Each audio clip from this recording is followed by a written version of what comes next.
What was your general experience then about venturing out? Because it didn't suddenly become all easy, did it, after that? No, it's very difficult. It took me so many months to have. It's like having to become a new person.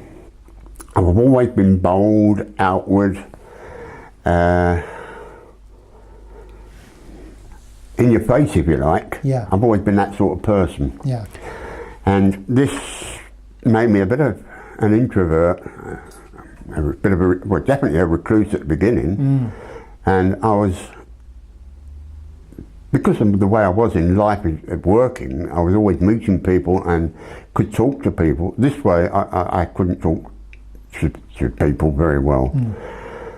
I was frightened quite a lot of the time. And it took me ages and ages and ages to really want to go out and want to go and see people. Yeah. Now, I mean, I'm getting that way that I can quite enjoy taking a mickey out of myself most of the time, you know. So I've noticed you have a good sense of humour as well. And is that a mechanism to cope with it? That's your natural style? Yeah, I think it is actually, but I've always had that sort of sense of humour though. But I can take the mickey out of myself quite a bit. For instance, if I have a bad shot at golf, like it's because I look through this eye and not that one, you see, and things like that. And people can accept that and they laugh and they joke about it. Sometimes having a sense of humour introduces an acceptability to the conversation that means that the person who receives that information knows that you're okay about it. Because you can make light, it proves that it's not bugging you too much. So then it introduces the acceptability of the discussion about the topic into the conversation. I think I can agree with that, Alex. I think that's absolutely right.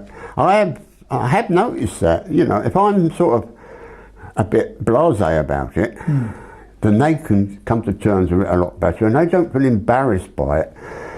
And I think that could be a key point in what's going on, yeah. Because one of the issues when you're talking about physical illnesses that are visible to others, sometimes the problem is partly how you feel in yourself, but sometimes it's other people's reactions, even those that don't know what to say and maybe slightly avoid you. You were talking about avoiding other people, but the reverse can happen when people avoid you because they don't really know what to say. Yeah, I can't honestly say whether I've noticed that.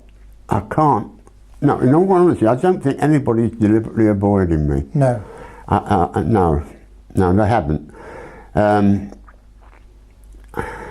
I think with good friends, they'll try not to because they want to regain the quality of the relationship that you had before. So, well, that's probably true. But I don't think I've ever, honestly, can say I've had any negativity from strangers, friends. No negative comments or anything like that?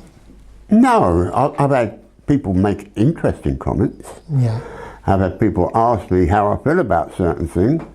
I've heard people, majority of people say, well, you don't look any different. Yeah.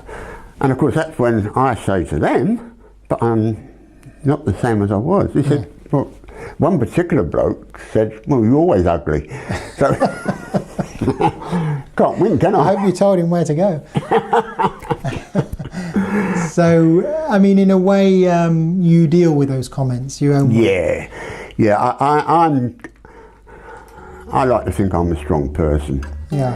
And I'm getting that strength back now. Yeah. Although I did lose it at one time, I think with the help of yourself and your team, that's come back to help people around me.